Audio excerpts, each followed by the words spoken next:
thank you again for joining us. We are so glad you are here.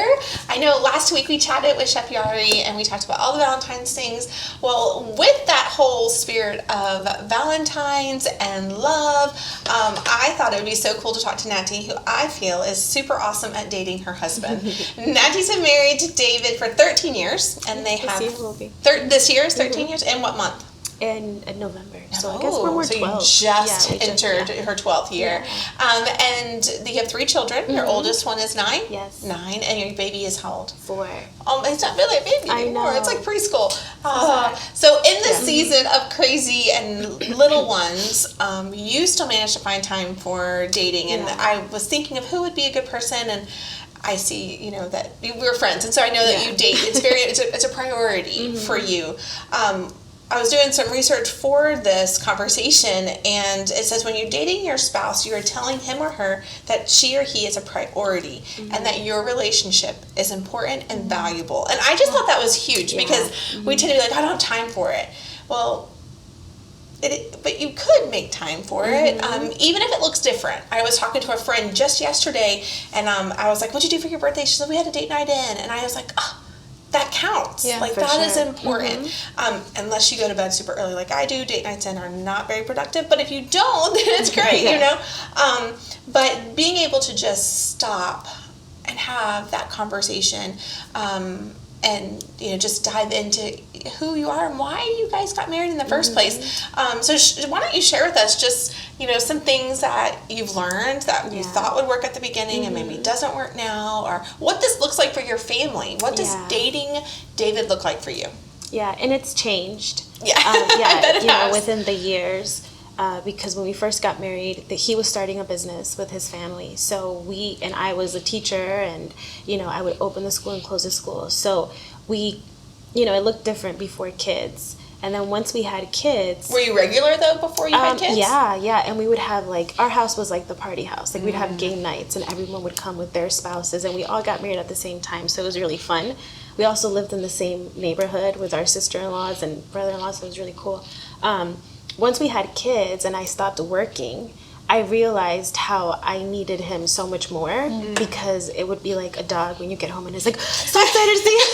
And I'm like, oh my gosh, an adult. I just want to tell you. And I'm like waiting for him outside the bathroom, like, hello. But then I realized with our kids that putting them to bed early was essential. So, my friends would make fun of me because at 6:30, my kids would go to bed. And it was a priority for me, for David to get home and me be with him and be like a wife and be like a woman and not be like a mommy, which obviously you're always a mommy, but it's like I clock out. They're in bed, I homeschool them, I'm home with them every day. When he comes home, it's me and him. So, we had our 3 kids in a 5-year time span. So going out was hard, and then I would feel bad putting that on my family, like, hey, can you watch the kids? So we just would do in-house, dates, and kind of like what you talked about, being intentional with putting the little touches in the plate. I think it was the same thing at home, telling each other, all right, phone's off at 9. We're going to spend time together. We're going to make time for this. And so what would that look like on a Tuesday night, or was it the same night every week? It was usually at the end of the week, because then he didn't have to work the next day, or he would be, and that was hard too, because I would want it every night. I'm like, let's die, and he's like, he's exhausted. His brain is done and he wants to just sleep.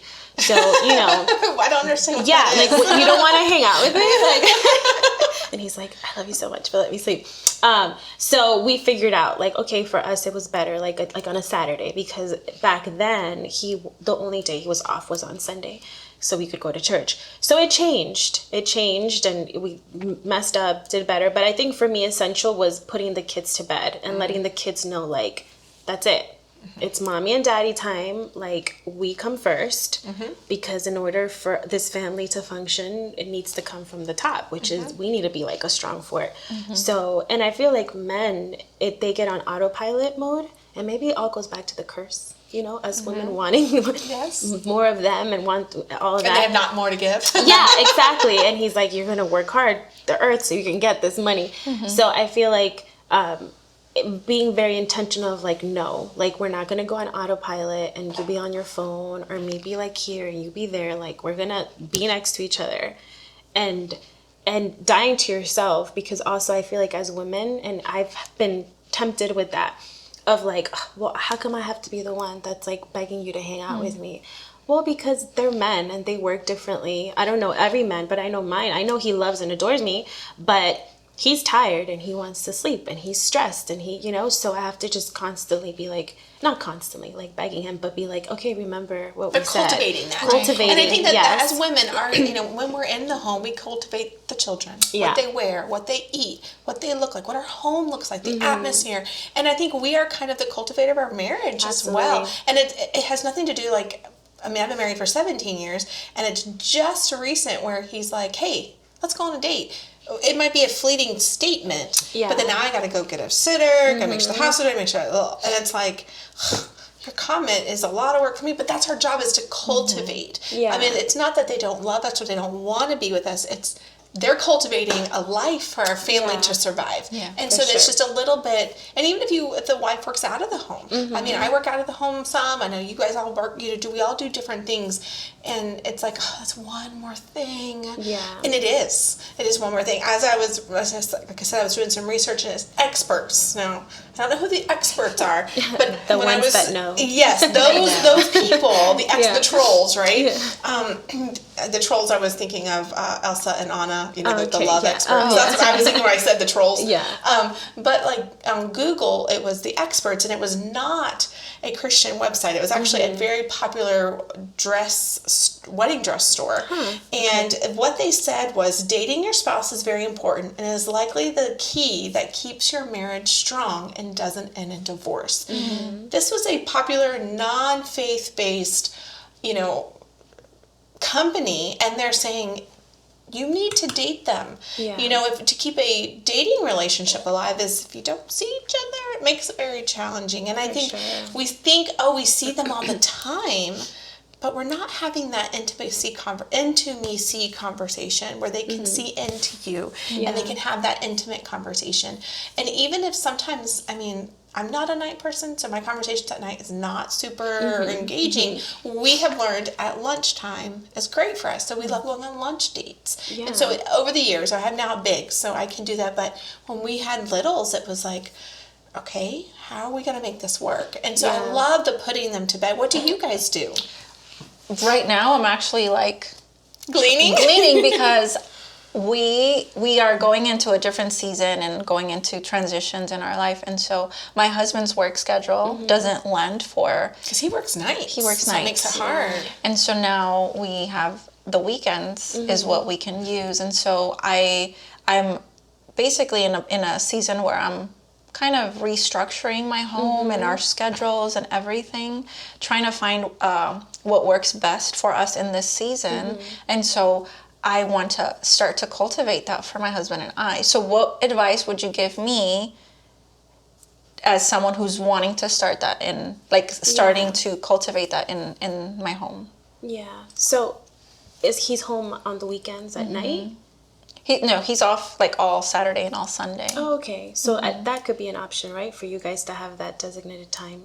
So I think for us during the day, having that time for like the kids to go have they're gonna have, we do quiet time in our home just because we homeschool. So the kids go into their rooms and they have to do something quietly, or the little one naps. And then we could make that our time of like, okay, we're gonna sit and whatever you guys like. Like we are super immature, really, like it's ridiculous. We giggle and it's so silly, but we like playing like board games and card games, and we even once got cards from Focus on the Family where it made you ask questions to each other. That. And I have them. I can take them to Watermark if you like. Okay. But just having that time where the kids are not there. So if it's during the day or if it's at night, the kids have a movie and you guys go in the room and you guys have time together to do whatever you'd like. But being intentional of like, hey, you and me, like we're number one. Like, so do you designate a day in the week to do that? Yeah, it used to be Fridays, but now our oldest is into tennis, right? So she goes now to tennis, and that kind of threw our day off. So we're like, okay, if Thursday we have time, or Saturday, like any day that works, or if somebody volunteers to hang out with the kids, and we're like, okay, let's get away. I love that way you put that. Someone volunteers Yes. to hang out with the kids. I Like, love that. who's hanging out with these cute kids, guys? I think it's crucial to realize that, or even to just, consciously make a mental note that every week doesn't have to be identical. Yeah. This week, it's, Monday, the banks are closed and my husband works at a bank and I have Monday available now. Well, now you have a whole nother option to have that date time and that quality time. Date, we think of going out, but spending the time, watching a movie. I love put the kids in on a movie and you guys go in the, in the dining room and play games. And I think it's also super important, which, share how you guys do this as well, but sharing with the kids, like, this is not us ignoring you. Yeah. This is us all day long. You and I played games. We read stories. We did this. Now mommy and daddy need time to read stories and play games or watch our show, and showing them the importance of that too, because they're going to grow up and they're going to have relationships. And I think it does kind of trickle. And it gives them a sense of security also, because it makes them know, like, okay, my parents, they're like unbreakable, like they're there. Yes. Like and I'm so grateful for my husband, because he grew up in a home where, like, his parents wouldn't even let them sleep in between them. It was like, my lady sits next to me, like, this is my queen kind of thing. So, and I came from a different type of home. So he set that stage of, like, no, you're like mine. And even if we're in a party, he won't go with the guys. Like, he will be next to me. And so that also set it up, but also your love language. Like, I was actually going to bring that up. I have that written down. Like, it seems like you're a very acts of service, and you, like, these little things are so sweet. Like, for us, we're physical touch, and not even like in a, it's just like we're constantly holding hands, or like those little things that is just like, oh, I feel closer to you. I feel remembered. I feel like, like you see me, so just really getting to know yourselves. Like, what do we like doing together? What did you like doing before kids? Right. Which is so hard to remember sometimes, because it's like, what? How was there was a time before kids. And we were so intentional about carving out time to go out on dates. We would like drive to Miami and spend like a weekend, or just do like intentional like things together. Right. And so after kids, it just became harder, and life happens, and kids' life, work, all that. We have 9 kids. Right. At kid number 4 or 5, I had a New Year's resolution. This was before, like, it became a thing to date your husband. And I think for Christmas that year, I did 12 envelopes for Joel, and every envelope was money for a babysitter and then a gift card somewhere. And then I didn't get them all filled because we didn't have that kind of money, because it is pricey. Right. So for Christmas that year, if anyone asked us what we wanted, which a handful of people did, or if they gifted us gift cards, I'd stick it in there. So like for May, we would have this, because I think I had I think there was one thing I bought like tickets for, and then a couple of like January and February to be intentional with doing it. One was like an inside date night or something. But I wanted to go. I wanted to go out that was part of that thought process. And so I did 12 envelopes, and I wrote real pretty all the months on it or whatever. And then it was money for the babysitter, so there's no excuse. And then every month we would sit and we'd talk about what we would do. I think one month we missed for life or whatever, but being super intentional. And so, and that one time has turned into, we date monthly. Yeah. We don't do weekly for our schedule. It's just very challenging. But we do spend a lot of time together. We work together. We're go on lunch dates and stuff. Now we have older kids, and younger.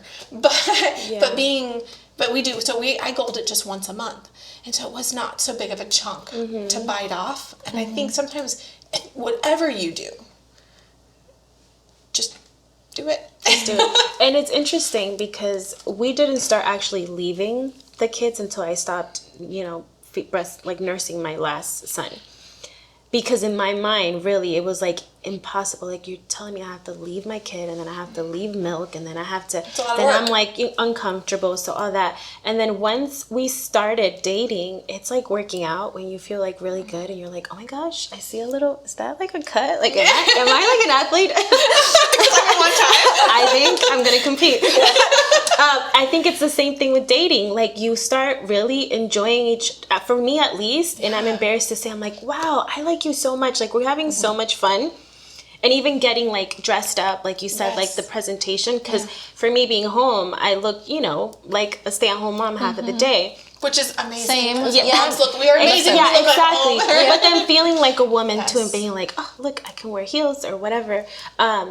And then we started noticing how much we enjoyed it, that it moved to a weekly thing. Oh, wow. And then we realized, like, hey, what if we go away on vacation? Like, like, you want to hear something crazy? Like, wouldn't that be crazy? And it started... Is this a possibility? Yeah, like, could we do this? And it started like a little joke, like, yeah, imagine. And then we're like, you know what? We can do this. So, I talked to my mom, like, months ahead of time and did all these things. And now we go on a lone vacation, like, twice a year, very short. Like, sometimes it just rolls on with his business trips. Like, he had to go to Key West for a conference. Oh, darn. Yeah, and I was like, I just can't let you go alone. It's just no way, can I join? And I joined him, and it was a Friday to Monday thing. And, it is a lot of work to leave everything ready for the kids and all that, but it's so worth it. Because I noticed how much we've gotten kind of like addicted to hanging out with each other, like, which is a great thing. So when are you? Okay, so you're gonna come home and like, we're excited to hang out with each other again. Where for so long, even though I put them to bed and I did all that, it seemed like more of a chore because it's like, okay, we have to do this. I know it's important. Yeah, like, I know it's important, and it's so stressful because you have to do all these things. But now it's become like I'm seeing the fruit of it, and I'm like so excited for it. Yeah. And now it's like, okay, how can we make this work? Like, who do we leave who with? How are we going to do this? That's so good. So it really is like a muscle. Have you guys gotten to go on any overnight trips since you've had kids? No. So this is where I'm at about the trips. I'm the mom, like a helicopter mom. That's okay. Oh no, so am I. Oh. Like, seriously. Hers with family, so she's like super. And even so, I'm like, send me a picture. Right. Every day. So it's been in the last year actually where my kids started to stay at my in-laws. But only my boys. The baby still, like, freaks out. Still little. And she's like, I want my mom. Yeah. But so, like, little by little, I've been, like, able to, like, have more peace about leaving my kids. Like, they're going to be fine. Yes. They're enjoying their time. Kids always love their grandparents and staying because they get to... Oh, there's a phone. Story of life, right?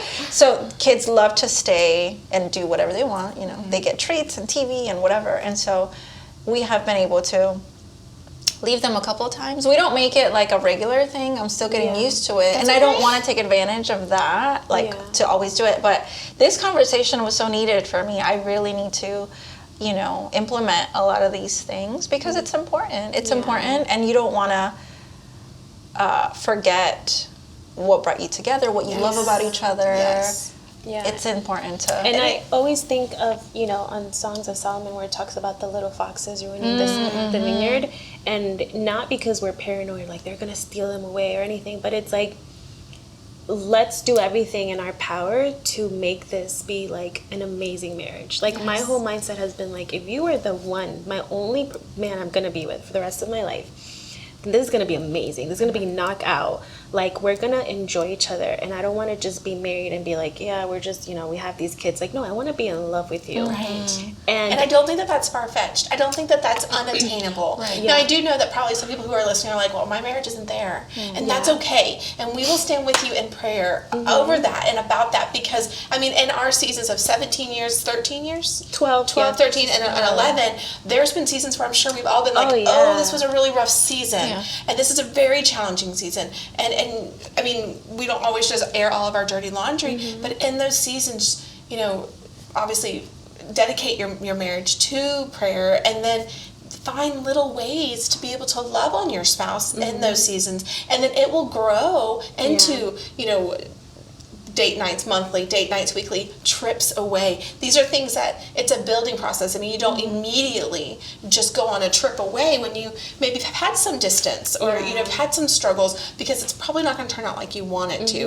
And I think that knowing that is very very encouraging too. Is not everyone will be in the same place when you start the dating journey. If you type in "keeping your marriage alive" exactly into Google, the number one thing, the very, very, very, very first thing says date regularly. The second one says to say you're sorry. And the third one is to kiss more. And it didn't have anything about any other intimacy, but it's because those three things are intimate. And I think it's so, so important. I also want to mention a verse in Mark 10:9. It says, therefore, what God has joined together, let no one separate. And we love our children. We love our family. But the busyness of life can creep in. And I think we forget that could be a distraction in our marriage. And I think it's important just to go back to have fun, enjoy laughing. I know at certain times, and not in an intimate way, but when usually, like, because I'm exhausted, we just start laughing. And I'm like, I just love it when we laugh because we don't really laugh a lot during the day as a husband and wife. With our kids, we do. But as a husband and wife, it's just so important, that joy and that laughter. And so or you're talking business, like, these are our plans. Friday we gotta do this, you gotta pick them up from here, I gotta go do that, which is like, makes you great partners, like managing a home, but they're also meant to be like, your best friend. So and life can become so monotonous. It's like, work, school, work, and in that so when routine, you throw that in there, it's a game changer. I'm gonna need to start doing some things. Thank you. You're welcome. Hey, I'm excited. I mean, we're figuring it out as we go. And because as your kids grow and change, I mean, I'm in the season now where we can sneak away for a couple of hours. Or our babysitter will be there, and I'm like, well, we're not quite ready to come home. And then my older teenager will take over for a couple of hours. And it's like, and I didn't have to pay for that, because I've always had to pay for a sitter. And so the seasons, as they ebb and flow, I just, encourage you to.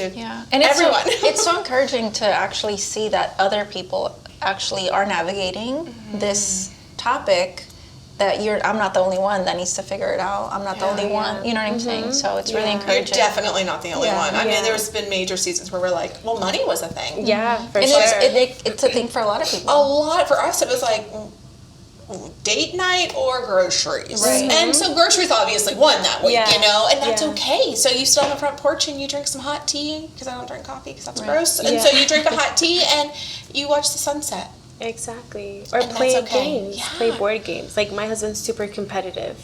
So I'll entertain him, and I'm like, fine. Or you want to play catch, and I'm like, I don't want to, but okay, I'll do this. You are the best one. I don't know, like, play catch. That sounds so fun. I know. It's like, he has me do some crazy things, and I'm like, okay. With, like, he literally got me like a glove to play catch, and it's like purple, and I'm like, okay. How many have you caught? With my head, a couple. I mean, he should have bought me just the helmet. I love it though. But that's something, I mean, like I said, it goes back to just the foundation, cultivating your family and that relationship. Thank you, Natty, for sharing. You're welcome. I am so excited to write these tips down and be able. And the 5 Love Languages was brought up. Yes. Huge book. We have read that as a couple. We've also read it as for kids. So if you haven't read it for kids, it's a good one as well. But just we're just praying for you guys listening, and know that we're all learning. We're all walking this out. We don't have it figured out. Natty doesn't have it figured out, even though it's like, oh, she sounded so like I'm not that. No. It is. She's been working on this for 11 years, or 12 years. 12 years in November, and it's changed. And it's gotten hard, and it's gotten easy. It's gotten fun, but it's still sometimes it's hard, and that's okay. And I think that's just really important to know. But thank you for hanging out with us. I loved it. Check in with us, subscribe, listen again. Next week we'll have another podcast for you to hop on and hopefully glean from. Have a great day.